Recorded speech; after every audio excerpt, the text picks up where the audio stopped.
Bom, boa tarde, amigos. Estamos de volta aqui com Domingueira. O choro, depois do samba, se tornou mais representativo gênero musical brasileiro. E o mais representativo gênero instrumental, eu acho, ao lado do jazz, aí, em termos globais. Hoje em dia, os clubes do choro se multiplicam aí pelo país, se multiplicam pela Europa, Estados Unidos e tudo.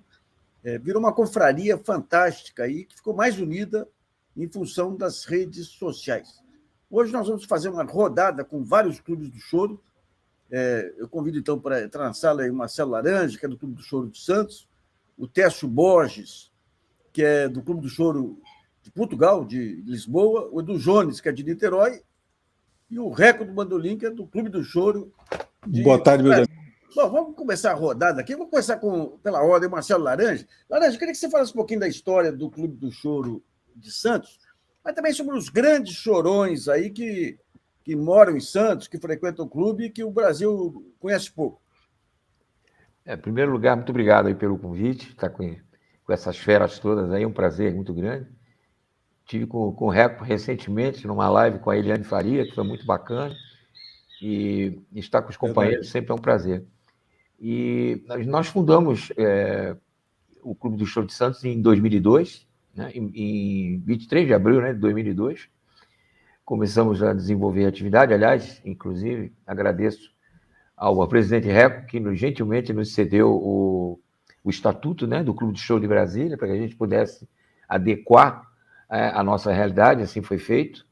E a gente começou a desenvolver o trabalho, porque a gente tinha muita ideia, muito projeto, muita vontade de fazer a coisa mesmo, né, de mostrar isso, principalmente para a garotada, para trazer essas informações, para que eles soubessem o que é o choro, o que ele significa dentro da cultura musical brasileira, dentro da história, né, da importância, né, dos grandes chorões, dos grandes músicos, compositores, intérpretes, enfim.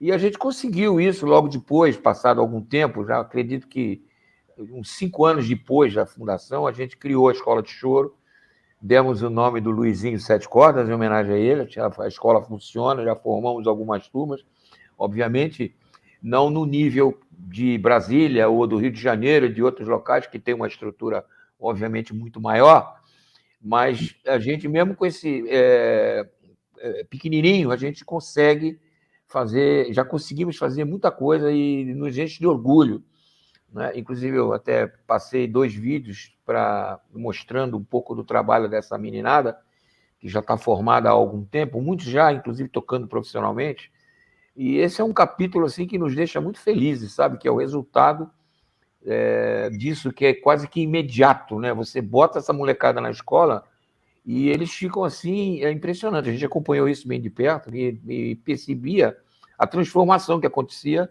na vida dessas criaturas, entendeu?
um negócio fantástico, cara. Resposta imediata, cara. Eles ficavam assim.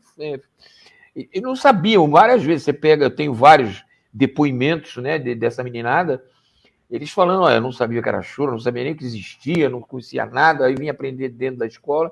E os caras tomaram um gosto, tomaram um amor por aquilo, né? Continuam estudando, não é? Eles fazem, inclusive, eles saem com leitura musical, né? E, obviamente, que a nossa grande preocupação não era necessariamente formar músicos, e sim cidadãos. Por isso que o nome da escola é Escola de Choro e Cidadania Luizinho Sete Cordas, né? A gente que é um projeto inclusivo e que a gente queria formar cidadãos, usando, né, a música como instrumento. Então, necessariamente, os alunos, os ex-alunos que eles se formam, eles não precisam ser músicos, podem vir a ser, sem problema nenhum, né? E dão sequência ao estudo. Eu estou com um aluno meu, um aluno nosso, até hoje lá na ULM em São Paulo, né? O Edu, que é um flautista, que ele é aluno do Mané Silveira, né? Tá com ele, o moleque está tocando uma barbaridade, né? Então, é como muita gente disse, se nós tivermos um único aluno que surja nesse cenário, a gente já está mais do que recompensado, né? Porque o trabalho atingiu o objetivo, porque a gente luta com muita dificuldade, com falta de recursos, né? Que parece que em alguns casos é a tônica, né? Pelo menos a maioria, a gente luta aí com, como é que fala, a gente dá murro em ponta de faca, né? E malha em ferro frio. Mas, de qualquer maneira, o trabalho é sempre compensador e a gente está em pé, está vivo. Vamos fazer 20 anos de fundação o ano que vem, por causa da dedicação e da abnegação de meia dúzia de diretores, não mais do que isso. Então, basicamente é isso, Nassif. Tá, joia. Eu queria ver com o Tércio. Tércio, como é que foi a criação aí do Clube do Choro e como é que você chegou em Portugal? Bom, a primeira vez que eu fui a Portugal foi em 85. Então, eu tinha um grupo de choro com o Rodrigo Lessa, o Luchá e o Márcio. Nós éramos 4 e fomos levar essa coisa do samba-choro. E aí eu gostei de Portugal, mas voltei para o Brasil, toquei, bom, enfim, voltei algumas vezes e quando eu vim para morar, cara, não tinha choro, assim. A música brasileira aqui representada nesse momento era do pior do pior. Você tinha que chegar e dizer, olha, eu sou músico brasileiro, mas eu não toco axé, eu não sou... Enfim, era complicado até você se apresentar como músico. E aí, até o Netinho, que é de Santos, é um bandolinista muito bom. Sim. E eu falei, pô, bicho, a gente tem que fazer uma roda. E, na verdade, eu não queria nem criar um clube de choro. Eu queria fazer uma roda de choro semanal, como a gente fazia no tempo do IAB, essas coisas, de poder tocar. E o pessoal foi entrando, Portugal vinham muito poucos brasileiros de passagem, hoje vem muitos, mas na época vinham poucos. A gente foi, como é que eu vou dizer, só como roda, e hoje funciona. Amanhã vai, depois de 1 ano e meio parado, a gente volta, todas as segundas-feiras, que é o nosso domingo, né? Dia da gente bater a nossa pelada, a gente vai lá, toca choro, recebe gente que gosta de choro do mundo todo, né? E, basicamente, a gente vai e troca experiências. Não temos esse cariz de querer ensinar ou de querer trocar. Se quiser ter aulas particulares, sim, mas não. O nosso negócio é nos reunir e tocar choro.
Reco é o responsável pelo maior empreendimento, eu falo de empreendedorismo musical, que foi o Clube do Choro de Brasília. Eu acompanhei aquele início, a luta dele lá, e que acabou virando uma referência nacional. Reco, queria que você recordasse um pouquinho como que foi montado o Clube do Choro e os nomes que ele já revelou. Né?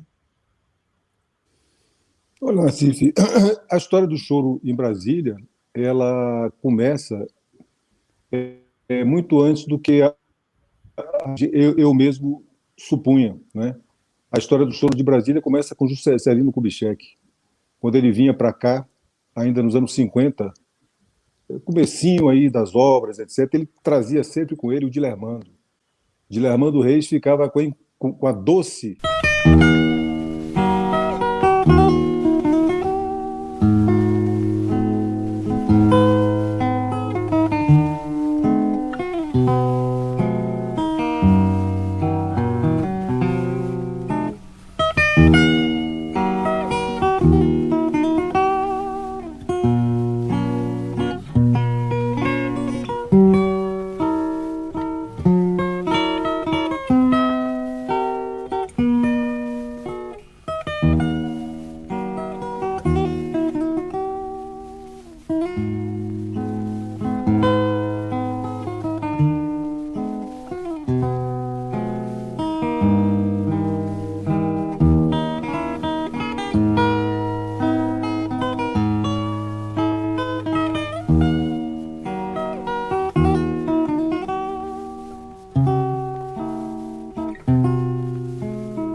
tarefa de alegrar a noite daqueles bandeirantes do século XX, né, que vieram aqui para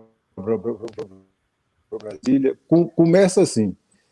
A gente sabe daquela história do Tom, o Vinícius, que foram lá para o Catetetinho, né, e ali eles compuseram a Sinfonia da Alvorada. Ali o Vinícius compôs Água de Beber. Né? Água de Beber. Bem, pouco tempo depois, nos anos 60, um frequentador assíduo aqui de Brasília era o Jacó. O Jacó tinha uns probleminhas de saúde e tem uma história curiosíssima. Havia aqui em Brasília o Six, eu acho que todos vocês se lembram dele, um advogado bem-sucedido aqui em Brasília. Uma lenda, um sujeito de uma irreverência incrível, mas de uma grande necessidade de aglutinar. Ele tem uma responsabilidade muito grande aqui no choro, porque ele foi um elemento agregador. Ele abria a casa dele, promovia coisas, mas ele sempre naquele espírito do choro genuíno, né? Aquele negócio da roda. Ele nunca se preocupou em... Ele vinha muito aqui no Rio de Janeiro, muita coisa. Até talvez tenha visto ele aqui. Ele não saía daqui também, né? Inclusive, ele trouxe... Uma vez ele trouxe o Rossini, aquele Canhoto. Ele era um cara aí que você falou, agregador demais.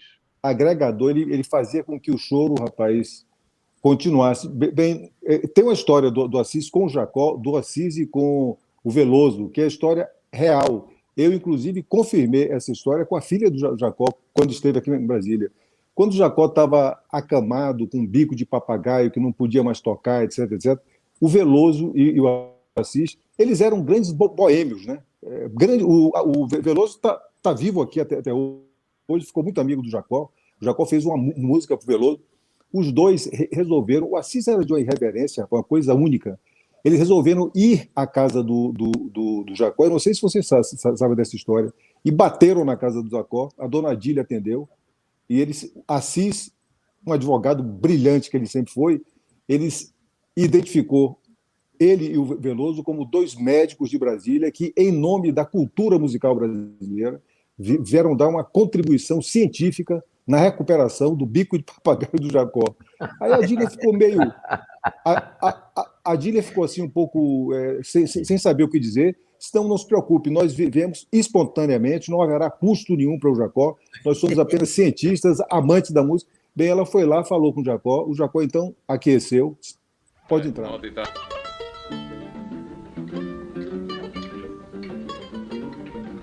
Pra fora, Raimundo.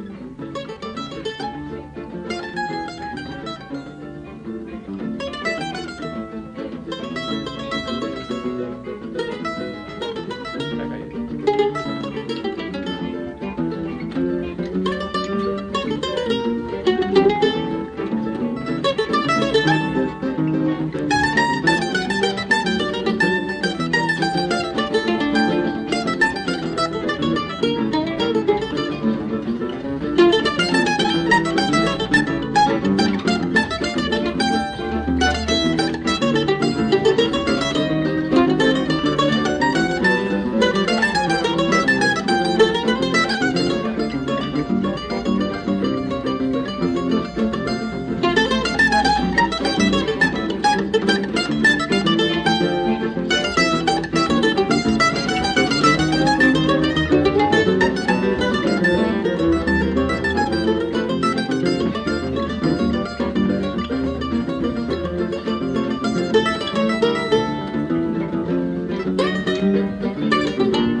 falaram. O Veloso, sim, é um cientista, é um neurologista, um cara que, enfim, qualificado para burro. O Jacó se submeteu, o Veloso deu uma injeção na espinha do Jacó. Uma injeção, ele aceitou. E aí, 2 dias depois, o Jacó estava de pé. Então, o Jacó fez um sarau lá do Rio de Janeiro, em homenagem ao Assis e ao Veloso.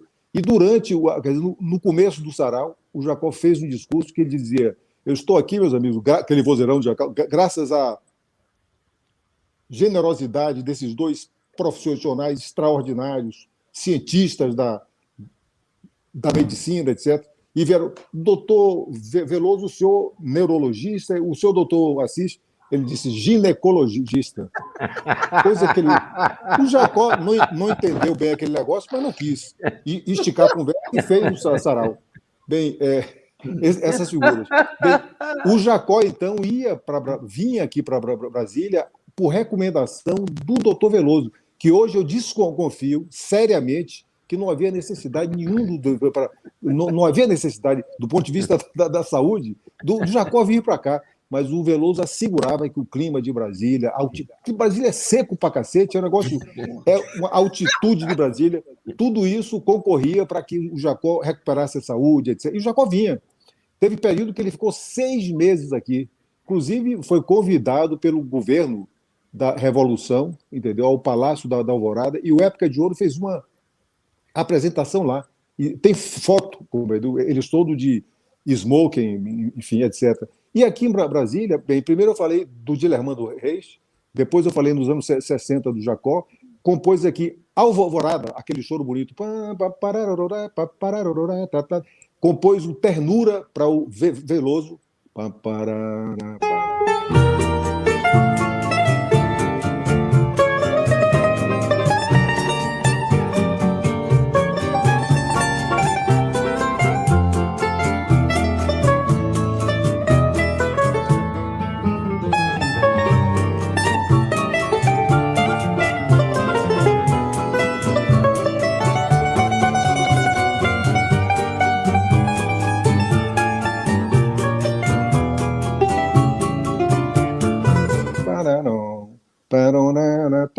esse ele fez Veloso. Então, olha, nos anos 70, o Valdir Azevedo, por um problema terrível que ele teve no Rio de Janeiro, um acidente que levou a filha, ele se mudou para Brasília anonimamente, ninguém sabia que o Valdir estava aqui, até o dia que ele, cortando a grama de casa, no Lago Sul, ninguém sabia que ele estava aqui, ele foi, a máquina deu um problema qualquer, ele foi examinar, a máquina voltou a funcionar e decepou a falange do dedo. Ele ficou desesperado, pegou a falange na grama, meus amigos, e correu para o hospital, e o médico finalmente fez o implante. E o implante foi bem sucedido. Bem, eu posso dizer para vocês que aqui em Brasília, aí nós descobrimos que ele estava aqui, eu convivi um pouco, não fiquei amigo do Valdir, mas convivi com ele, toquei com ele, inclusive no Teatro Galpão, era um compositor maravilhoso, tocamos também na Vila Lobos, e Valdir tomou aquilo como uma reprimenda divina. Os acontecimentos que marcaram a sua carreira. Eu estava fazendo uma apresentação em Embi, com outros artistas, outros colegas, e eu tinha feito uma música, Minhas Mãos no Cavaquinho, porque eu tive um acidente nesse dedo anulado da mão esquerda, e eu pensei em não poder mais voltar a tocar, mas ficou curado, foi reimplantado um pedaço do dedo, e eu fiz essa música, Minhas Mãos no Cavaquinho, em agradecimento a Deus por eu ter podido voltar a tocar. E aí essa música termina com o trecho da Ave Maria, que eu já fiz de propósito isso. Comecei a tocar, o público começou a ficar emocionado, eu também, e estava muito bonito o número, eu estava tocando bem naquele dia, só tocando. Aí começaram a levantar aquelas primeiras filas para vir assim para baixo no palco, ficarem mais junto de mim. E eu vi pessoas chorando. Ah, rapaz, e eu tocando e chorando ao mesmo tempo também. Eu saí de lá tão emocionado, rapaz, que eu não dormi aquela noite.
Quer dizer, que ele, com o talento que tinha, não poderia, de maneira nenhuma, privar as pessoas e nem a ele próprio da música. Então, ele voltou a tocar desesperadamente, compreendeu? Formou um grupo aqui em Brasília.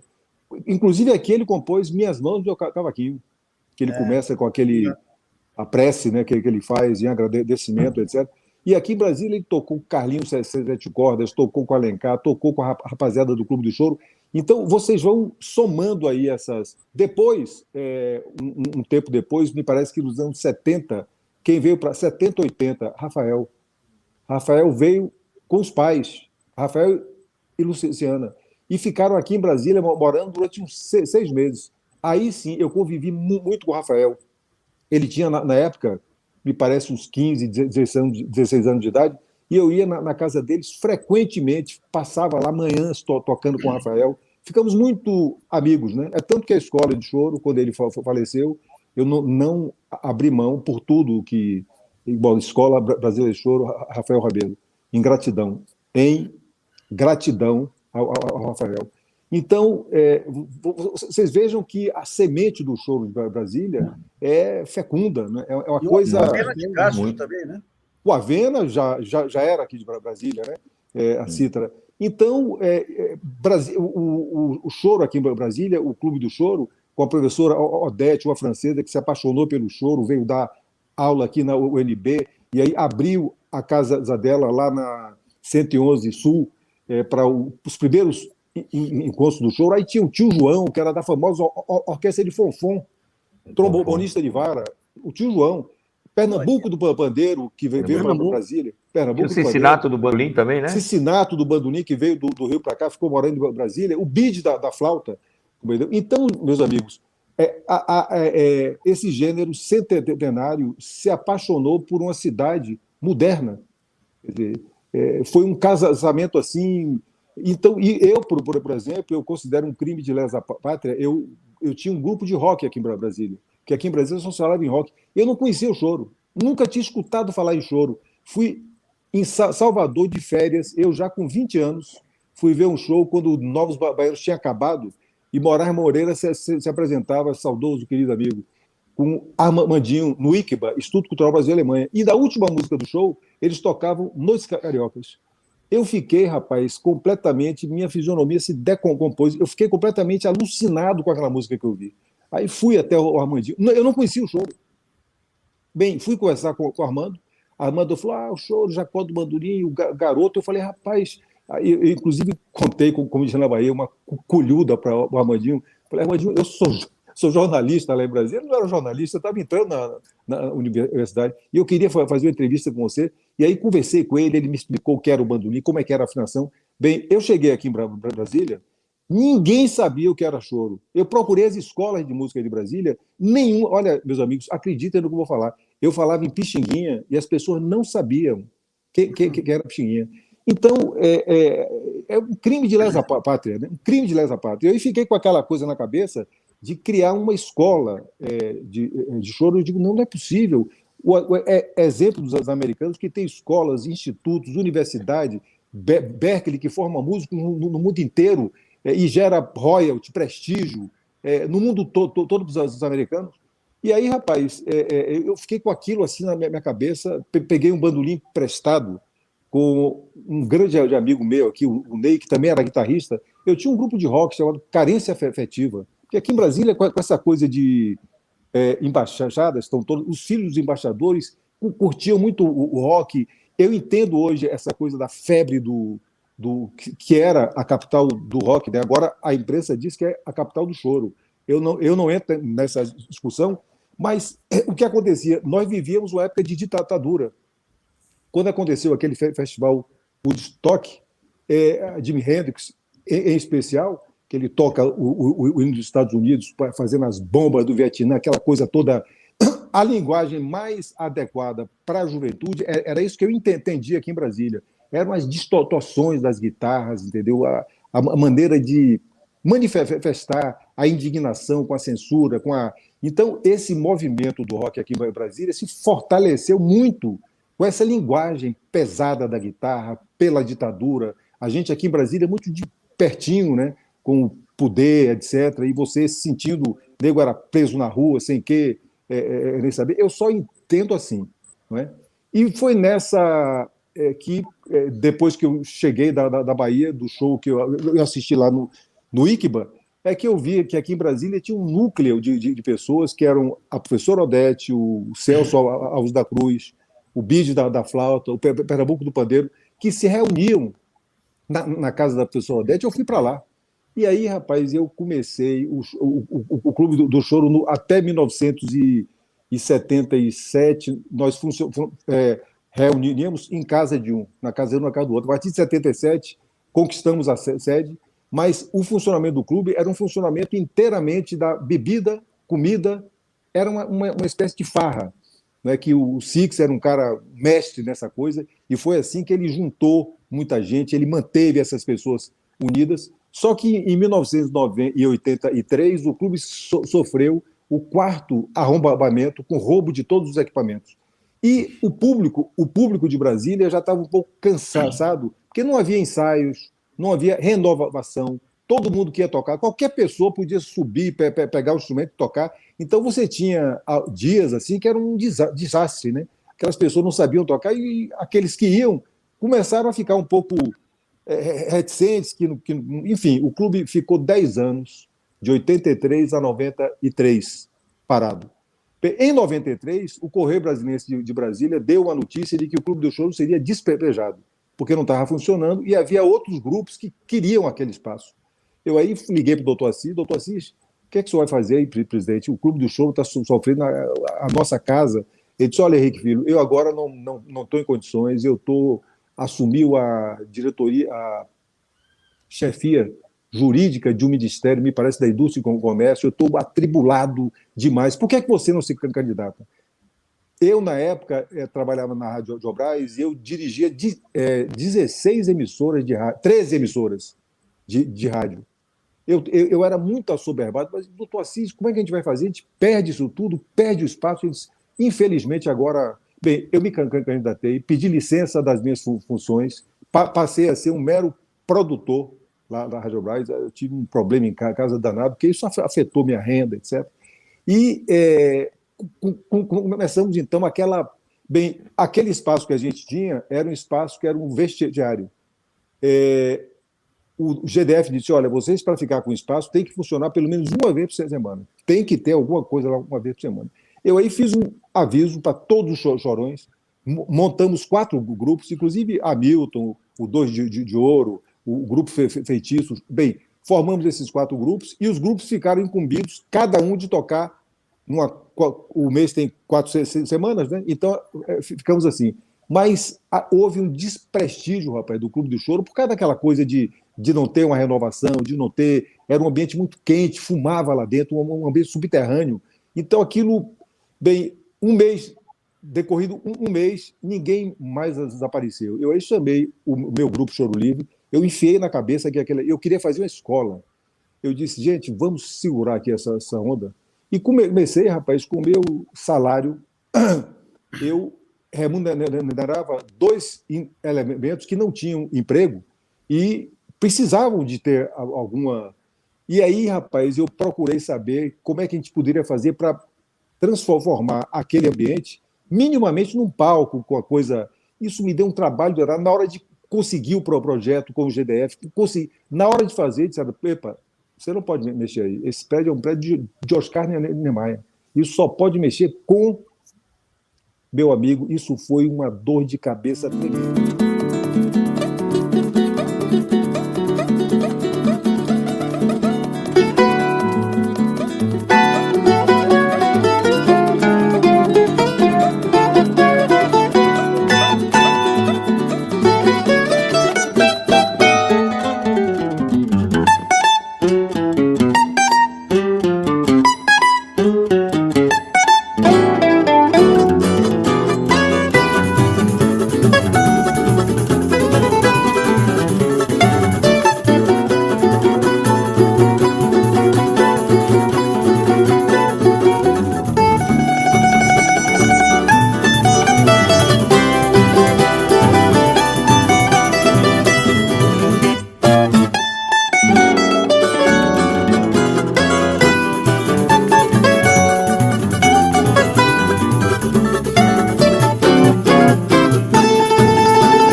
Bem, finalmente conseguimos essa autorização, fizemos uma...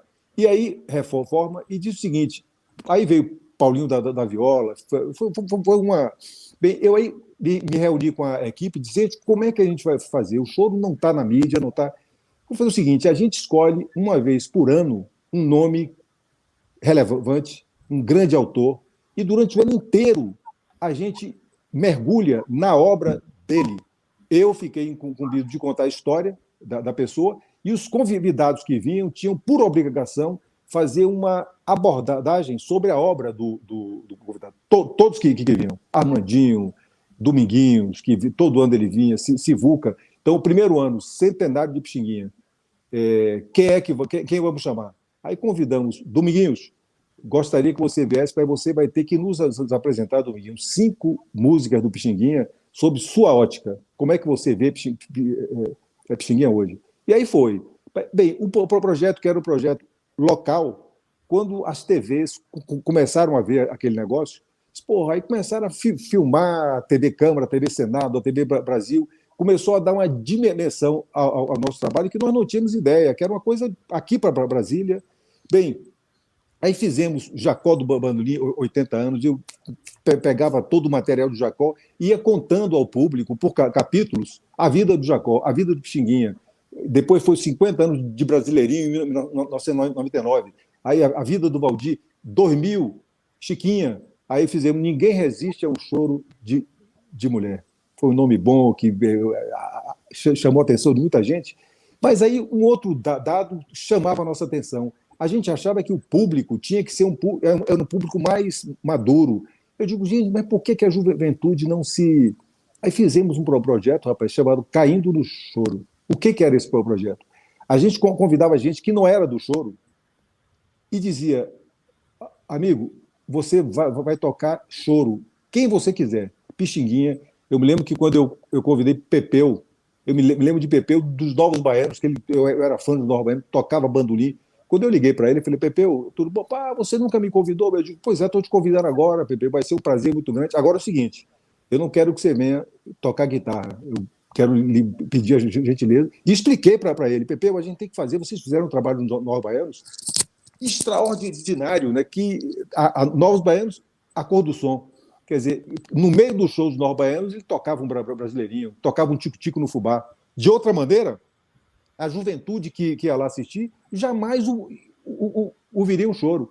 A cor do som, a mesma coisa. Aqueles garotos, Armandinho, no meio do show, brejeiro, ele tocava, assanhado de Jacó. Eu digo, gente, vocês fizeram um trabalho maravilhoso, trouxe essa gente toda de volta para casa. Então, Pepeu, eu queria te convidar para tocar choro. Você topa? Ele disse, porra, eu vou ter que tocar com o regional. Eu digo, aqui tem, não tem problema. Porra, Pepeu veio com bandolim e a gente fez uma chamada bem grande. Pepeu Gomes cai no choro.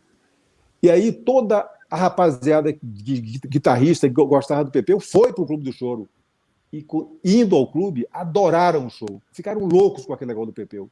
E aí fizemos com o Maurício Henró. Maurício Henró, pô, eu toco bossa nova, eu toco jazz. Disse, pô, Maurício, a gente queria ver a sua visão do choro. Maurício Henró cai no choro. Hélio Delmiro. Então, fazendo isso, a gente deu uma mudada no público. A gente trouxe para casa gente de toda a idade, estudantes, gente de universidade, gente de... Então, a coisa se desenvolveu, Nassif, basicamente assim. Ao lado disso, tem a história da escola, mas que é uma história à parte. Tá, joia. Maravilha. Daqui a pouco eu vou...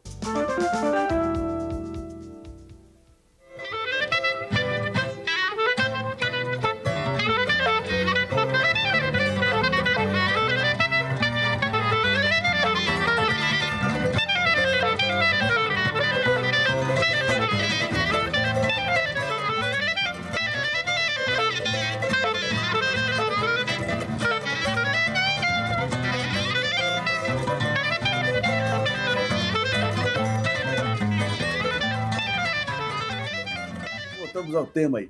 Deixa eu ver agora, Edu, o Clube do Choro de Niterói, como é que foi montado?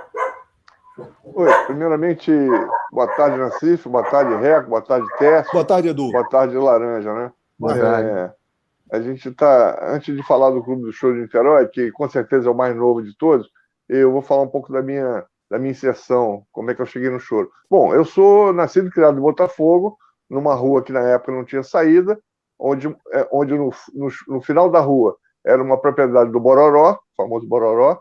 O Paulinho da Viola morava na escadaria, em frente a mim morava o seu Zé Maria, que fazia os arranjos para o Djalma do Reis, e sem falar que Botafogo pululava choro, samba, somente samba, né? Um local de samba. Tinha uma série de compositores, Mauro Duarte, Mical, Zorba Devagar. Alfaiate. Zorba Devagar. Walter Alfaiate. Walter Alfaiate. A Zorba Devagar está por aqui agora em Niterói. Ele veio parar por aqui. Bom, então tinha essa... Perdão, eu ia falar o Aldir Blanc. Aldir Blanc também é de Botafogo. É de Botafogo mas quando eu tomei conhecimento de Aldir Blanc, ele já estava lá para Tijuca e tal. Mas com certeza, Botafogo era um local que todo mundo queria estar. E tinha o Cantinho da Fofoca, que era um local onde Bete Carvalho, por exemplo, esses cantores de samba iam procurar músicos e composições, principalmente, dessa galera que compunha, mas ficava ali cantando nas rodas e tal. E aí eu até conheci o Tércio na época, porque tinha o Instituto dos Arquitetos do Brasil, que era como o nome já diz, era um local onde todos iam após o show. Então ia para lá Paulo Moura, pessoal da Camerata Carioca, isso ia toda a galera que acabava os shows iam para lá. E a gente ia bebendo daquela fonte. Depois eu vinha conhecer o Zé da Velha e comecei a tocar com o Zé da Velha, se tocar de brincadeira e tal, mas acabou que a gente tocou muito juntos. O Zé da Velha era um cara que gosta muito de tocar. A idade pegou um pouco ele, mas ele gostava muito de tocar. Ele era muito animado, festivo e tal. Pois bem, aí a vida foi filho novo e tal, filha nova. Andei fazendo 2 excursões na Europa, em 83 e 84. Em 84 eu levei o Delcio Carvalho, na composição meu, o Ivan Milanês e tal. Aí não deu muito certo, voltei. E aí tive projeto de filhos e tal, aí fiquei afastado, parei de tocar. Eu tinha um bandolim, eu tinha um cavaquinho do Soto, 74, foi dado pelo ex-sogro. E aí depois eu encostei o cavaquinho, vim para Niterói. Quando eu vim para Niterói, no meu prédio morou o Chico Alves, hoje ele tem aquela casa em São Paulo chamada Traço de União. Não sei se vocês conhecem ele é parceiro do Moacir Luz, faz música para o Turim Gerais, é um cara bastante ativo.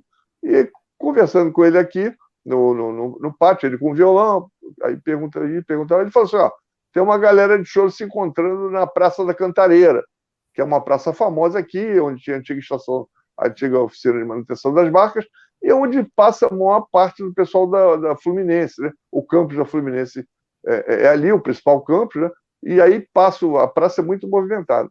E a galera resolveu, um pessoal de um grupo chamado Café Brasil, se encontrava ali e procurava ali chamar outros e tal. Então, acabava o Samba do Trabalhador, o pessoal passava por lá e tal, e ia rolando isso, mas isso não prosperou. Aí eu conheci o pessoal lá, o Paulinho do bandolim, mais os outros músicos, e deu 2, 3 meses e parou, não vibrava. Na terça-feira explodia a Cantareira, na segunda não dava ninguém e tal. Aí eu falei, vamos parar. Até que em 2015, eu conversando aqui com o antigo presidente da fundação, eu falei, André Diniz, que tal a gente fazer o Clube do Choro aqui em Niterói, lá no centro? Porque Niterói, quem não conhece, é uma cidade pequena, né, acidentada de muitos morros, mas ela tem uma concentração ali das barcas e tal. Ele perguntou para mim, onde seria? Aí eu falei assim, eu poderia ser naquela cafeteria do Teatro Municipal de Niterói, que é um teatro, tem uma cafeteriazinha e tem uma sala. Aí eu falei, imaginei o quê? Uma mesa com 4, 5 músicos tocando e mais 4 mesas com talvez alguém assistindo. Era o motivo de se encontrar ali. Tá bom. Aí ele passou aquele negócio de e-mail para lá, e-mail para cá, me chamaram. Quando eu cheguei lá, a administradora da sala anexa, que é uma sala, chama Sala Carlos Couto, é uma sala que nunca teve show, ela falou, vocês vão fazer uma apresentação aqui. Aí ela colocou um praticadozinho, onde cabem 4 justos ali, colocou um som e marcou um dia da gente tocar lá. Começamos em março de 2016. Aí tocamos, nem sabia o que a gente ia fazer. Só que isso começou a dar certo. O ano se passou, a gente estava com... A sala começou a demonstrar uma vocação por música, abriu espaço até para seresta, para canto madrigal e tal, mas o choro começou a marcar presença uma vez por mês. A primeira, segunda, terça-feira, tinha o Clube do Choro. Aí falamos, Clube do Choro, já vinha Clube do Choro de Niterói. E aí, passado esse tempo, nós achamos que era pouco, que a gente queria também tematizar os shows e trazer convidados.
Niterói tem muita gente de choro aqui, morando aqui, né?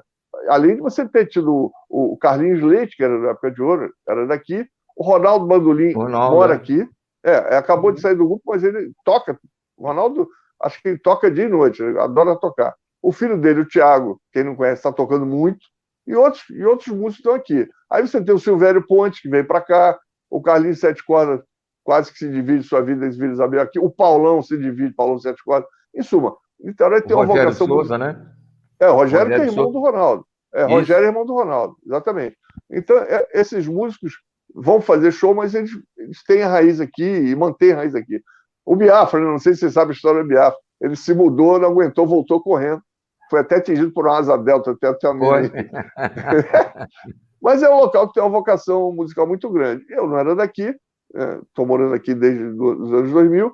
No outro ano, nós conseguimos uma pequena verba e começamos a trazer convidados. Aí nós aí começava o tema, né? Março é o mês das mulheres, a gente procurava fazer o repertório das compositoras, aí ia vendo quem ia fazer no aniversário do Chico Buarque, do Jacó. No aniversário do Jacó, inclusive, nós fizemos uma releitura do Vibrações, né? É um CD famoso, emblemático. Inclusive, tivemos a oportunidade de receber o Nassif, ele foi lá tocar 3 choros. Não me lembro quem mais tocou, né? Se foi você, esqueci os outros. Mas eram 9 músicas do Jacó, do Jacó não, do CD, e isso Ronaldo foi rolando. É o Ronaldo, né? Esqueci um bom bandolinista jovem lá de Niterói que eu não guardei o nome. Bom, eu não sei se é o Paulinho que tocava com a gente. Talvez. Bom, o Paulinho toca muito. Bom, beleza. Aí a coisa foi acontecendo, e aí a gente fez aniversário do Chico. A gente procura não repetir, né? Porque a gente tem tanta gente para convidar, e nós começamos a fazer a formação de plateia. O que quer dizer isso? Todo show, a sala cabe 120 pessoas, mas tem uns vídeos que vocês vão ver aí depois. Tem gente assistindo da escada e tal. Sempre foi sala cheia. A gente fazia uma enquete rápida, sempre teve uma renovação de 50% de pessoas. E todas as idades. Tem uma tendência para pessoal de mais idade, mas tinha gente que vinha de todas as idades. E a gente recebia discos de pessoas que tinham coleção, dava de presente para a gente guardava, dava para os outros. Isso foi uma festa. Até que o Carlos Malta tocou 2 vezes, né, os únicos. Ele falou que virou sócio-atleta. E o Chico Batera, que é o percussionista do Chico, no aniversário do Chico, ele deu uma canja. Aí depois nós nos sentimos na obrigação de chamar ele, ganhando o Faz-me Rir. Aí ele veio, trouxe aquele vibrafone dele e tal, concentradão, tocou lá. Nós tivemos lá, inclusive, uma pessoa que já não está mais entre nós, que eu resgatei o Paulo Marquês. Não sei se alguém sabe quem. Grande cantor. Pois é, esse cara Vozeirão do cacete. Exatamente. Maravilha. Eu queria ver com o Reco 3 lembranças que eu tenho do Clube do Choro. Uma é o Aguinaldo, que eu toquei com ele algumas vezes aí. O Aguinaldo é vivo ainda, não? Aguinaldo? Os Sete Cordas nordestino lá. Não. Alencar, que você quer falar? Não, Alencar. que Aguinaldo, o Alencar. Alencar, exatamente, Alencar. Rapaz, infelizmente, rapaz, ele. O Nassif sofreu um infarto tocando no Clube do Choro, rapaz, e infelizmente foi embora.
Bom, em outro caso interessante foi quando eu fui lançar o meu CD, que nós saímos para ir no hotel lá com dois moleques lá, que eram o Hamilton e o irmão arrebentando já. Né?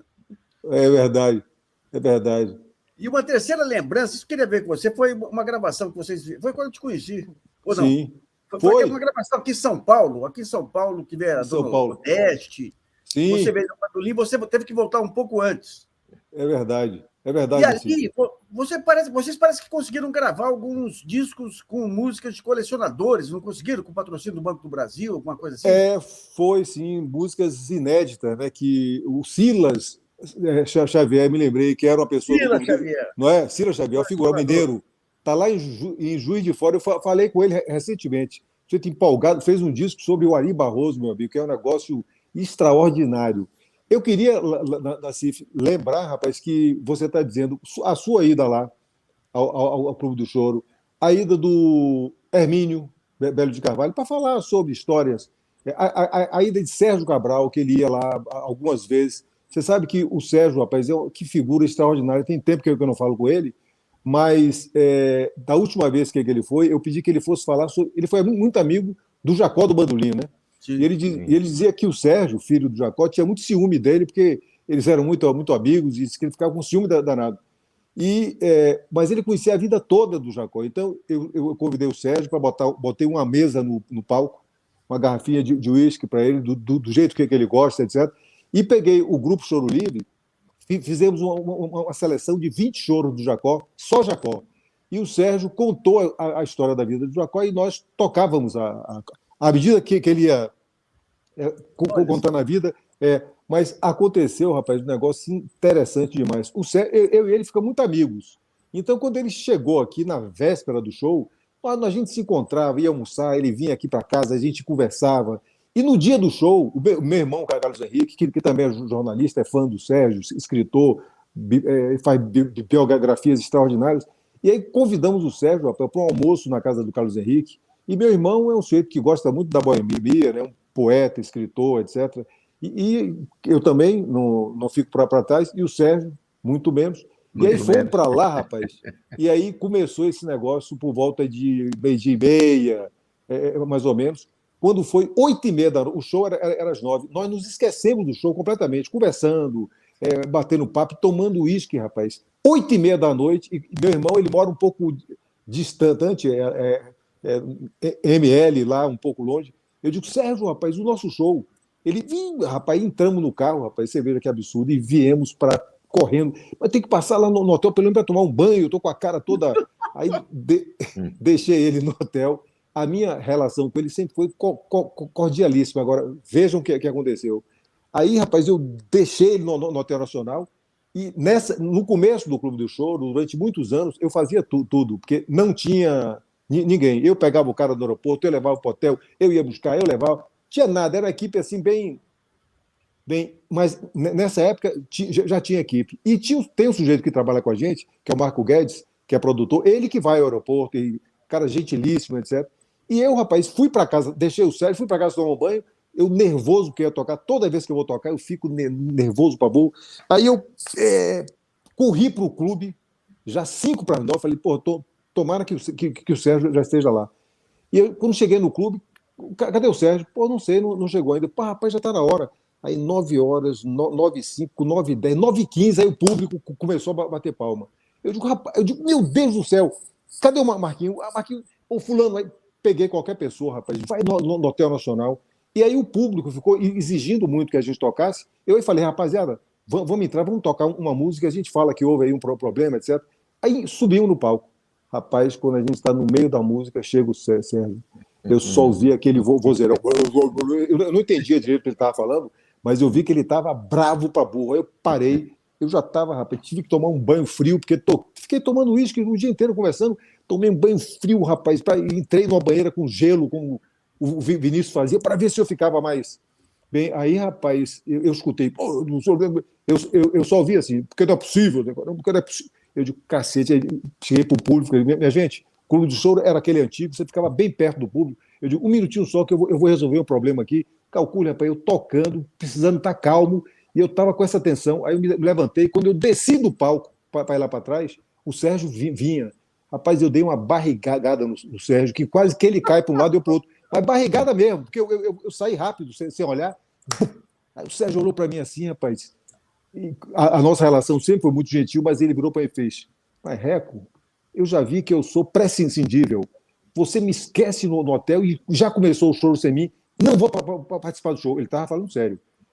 Muito obrigado, eu quero ir para o hotel. Eu digo, isso, rapaz, o público lá, eu digo, o Sérgio, eu queria lhe pedir uma gentileza. Eu queria que você me ouvisse. Você está perguntando se eu lhe esqueci. De fato, eu lhe esqueci. Mas é o seguinte, Sérgio, eu não tenho esse hábito de ir para pegar o músico. O que aconteceu foi isso. Eu lhe peço que acredite, eu também estou nervoso para cacete aqui. Eu cheguei aqui, vi que você não estava. Você é um querido amigo, eu não tenho razão nenhuma para não ter todo apreço. E por que você já começou o show? Começamos o show, rapaz, porque estava tendo quase um levante aqui, o pessoal perguntando, Sérgio Cabral. E aí eu entrei, eu falei, olha, vamos começar aqui. Bem, aí entra a parte mais interessante. Ele falou, então tá bom. Aí entrou, sentou, botou lá o uísque dele, aí o pessoal bateu o pau, ele pegou o microfone, disse 9h20 já, rapaz. Ele disse, olha aqui, meus amigos, eu quero dizer a vocês que eu não costumo chegar atrasado nos meus compromissos. Compromisso para mim é compromisso. Eu estou chegando agora porque o senhor Reco me esqueceu no hotel. Aí o pessoal caiu na risada, rapaz, achando que ele estava querendo... Eu já estava no clube. O pessoal... quer. Ele falou, eu não estou brincando. Eu estou falando sério. O pessoal... quer. Gente, o Reco me esqueceu no clube. Né? Não parava de rir. Ele desistiu. Ele desistiu e falou, olha, você sabe que uma vez eu convidei a Elisa Regina para almoçar lá em casa e esqueci da Elisa. Almocei, etc. Quando eu acabei de almoçar, a campainha tocou. Quando eu abri, era Elis. Rapaz, eu tive que sentar a Elis na sala. Ainda bem que meu apartamento tinha a porta dos fundos. Eu desci pelos fundos, fui no Português, comprei o almoço, subi pela cozinha e almocei de novo com ele. É. Ele deu essa... Eu tenho uma história com o Sérgio Cabral muito interessante. Em Poços, em 29, 28, assim, o Ari Barroso, jovem pianista, tinha largado lá o curso dele, foi tocar em Poços, tocava numa Foi boate. tocar em Poços, A boate do Nico, alguma coisa assim, a boate ao ponto.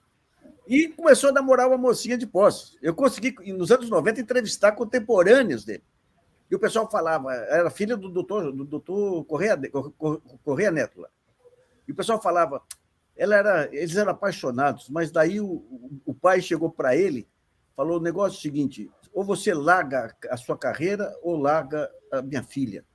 E ele, com o coração partido, voltou para o Rio de Janeiro. Daí sai a biografia dele, pelo Sérgio Cabral. Eu fui lá na correspondência de noivado, peguei a data lá. Era carnaval que ele ficou lá. Ele ficou no carnaval lá. E eu sabia disso porque o meu biografado, que era o Walter Moreira Salles, sumiu com ele lá durante 3 dias com mais uma cantora lá. Foi a primeira vez que teve uma bronca do pai.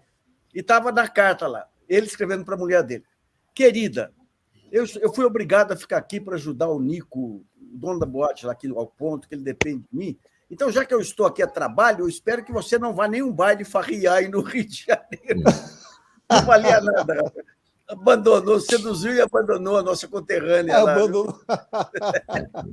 Eu queria que o Laranja falasse de um evento muito interessante que ele fez, que foi os 100 anos do Garoto, né, Laranja? Foi, inclusive, o filho do Garoto lá. Quem que vocês levantaram de parentes? Olha, nós conseguimos, nós fomos, inclusive, à casa deles, né? Nós estivemos em São Paulo.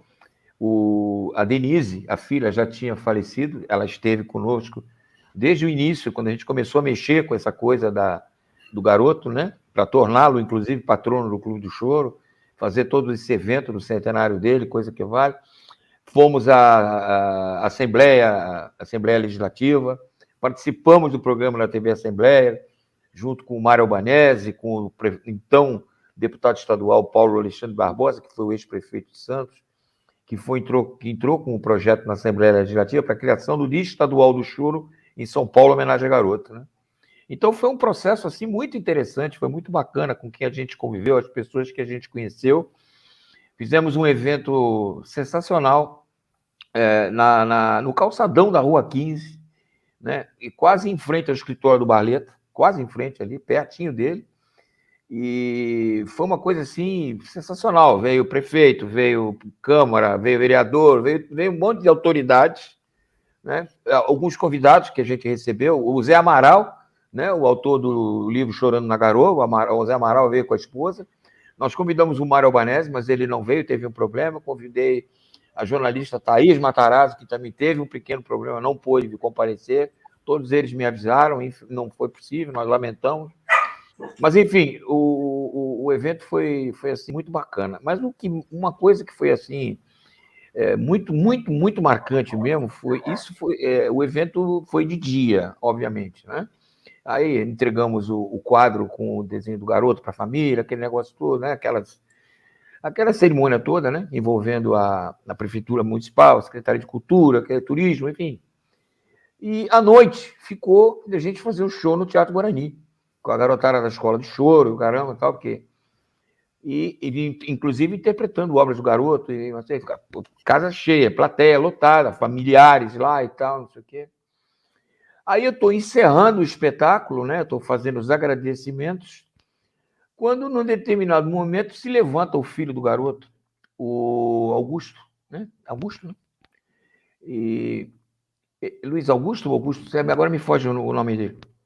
E ele se levanta, sobe ao palco e vem com alguma coisa aqui do braço, carregando.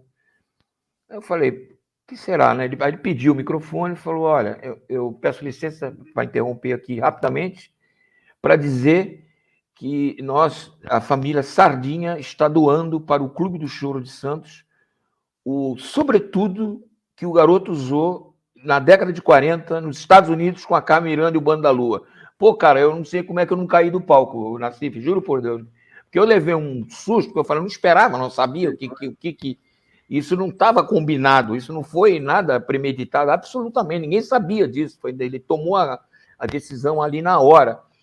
E na plateia estava um amigo nosso também, dono de uma loja tradicional aqui do Centro Histórico de Santos, que lamentavelmente já faleceu também, e que cedeu como é que fala? O manequim que estava no palco guarnecendo o sobretudo, né? Porque depois a gente botou para as pessoas verem, né? Ao lado do violão tenor branco, né? Que hoje está com o Jorge Maciel, que era o violão que o garoto tocava quando vinha a Santos, na Rádio Atlântica, PRG5, no Cassino, enfim. Ele vinha tocar com esse violão que era do Nelsinho, que também, lamentavelmente, faleceu agora há pouco tempo. Então foi um negócio assim incrível, cara. Foi uma coisa assim. Eu estava lá, eu toquei também lá. Bom, você estava presente, exatamente.